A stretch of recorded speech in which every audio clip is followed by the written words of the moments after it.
The times that make you. What's up, YouTube? This is A Supreme signing in once again.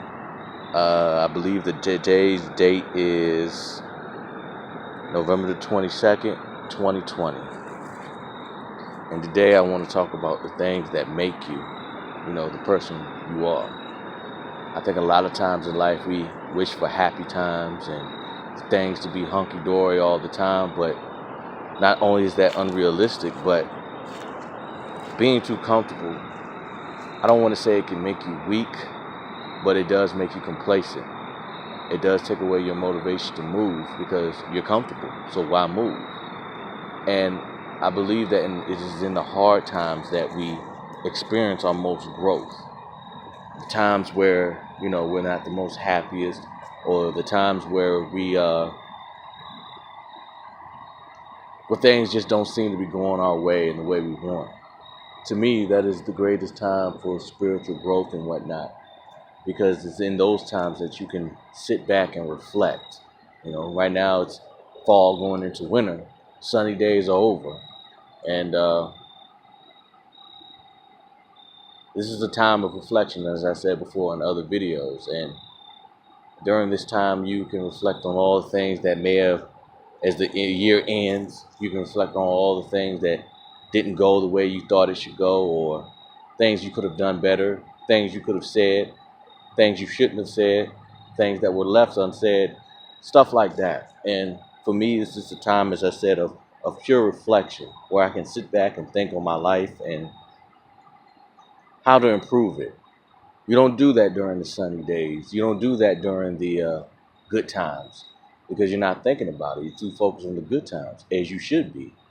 And I believe that it's during the good times, those are like rewards almost, or like a balance, of, the good and bad, because you have to have a little bit of both. And the bad times are necessary for self-growth, as I said before, because they remind you of everything that needs to be fixed in your life. For me personally, I would like to reconnect with the Almighty, the universe, the architect, the one we call God. And I'm not talking about any God in particular, not Yahweh or Allah or Buddha. Just reconnect with the all, with nature, with spirit, and learn to understand the path that it wants you on, the path you're supposed to be on in life.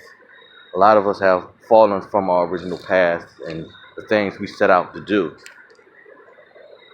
For instance, I was supposed to be, or when I left high school, my goal was to become a minister of Christ. Now, my ideas of God and Christ and religion have, of course, changed through study and learning and different experiences I've gone through. But, that doesn't mean I can't still have a ministry. I feel like this YouTubing thing is a ministry to some degree.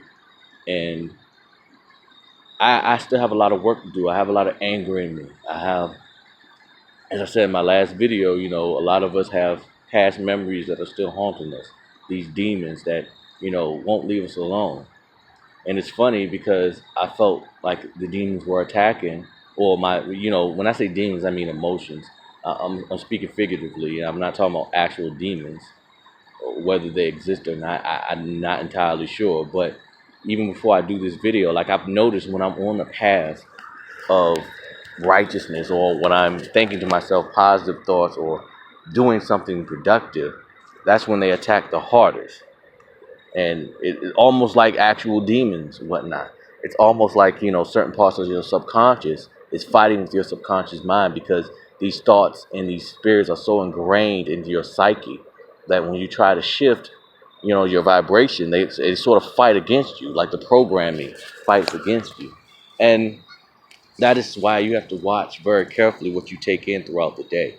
You know what I'm saying? What you look at on TV or YouTube, the places you're at, the people you interact with. You have to really make sure you're around positive forces or positive influences at all times, because every influence comes back, positive, negative, comes back to bite you in the butt or to bless you, depending on the experience.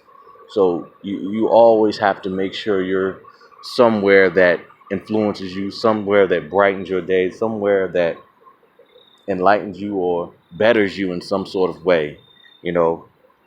You have to make sure the things you read about, even with this election thing and all the conspiracies, I mean, that could be troubling. Just listening to that is depressing. Now, I'm not saying you shun everything that doesn't make you feel good. No, that's immature. Sometimes you need to deal with things that don't make you feel good. Sometimes you need to read certain things that contradict what you may previously believe in. Sometimes that is necessary. But most importantly, you just have to try and stay around positive influences, man. You have to, like for me personally, I think it's necessary for me to go back into praying. That's something I've neglected. Now, I'm not saying I'm a Christian or a Muslim or nothing, but praying is a form of meditation. Praying helps put things in perspective. And meditation, that silence, is when you can receive what, the universe or the spirit or God has for you. And they both kind of work together, really. It's a symbiotic relationship. And tomorrow, I believe I'm going to begin a fast. Because I don't want any distractions, even while I'm at work. I want to be able to focus on the divine. I want to be able to focus on spirit. I want to be able to focus on having my life right and having the things I want in life, as well as the things that I need. So that's for me. This is what these dark times bring in. Even the wintertime is a reflection of, what's going on inside of me. It's sort of dark out here. It's pleasant, but it's dark. And that's almost like a physical manifestation of what's going on inside of me right now. But I need this time. I don't shun it. I'm not angry about it. I'm not upset, although I do miss the summer. But it will return, and hopefully I intend to be here when that happens. And I hope to be on a new level spiritually and mentally when it does. You know, I want my life to be a blessing to others as well as myself. So for me, this winter, this hibernation period is going to be a time of personal growth. And that's kind of all I got to say for now. Ace out. Be blessed.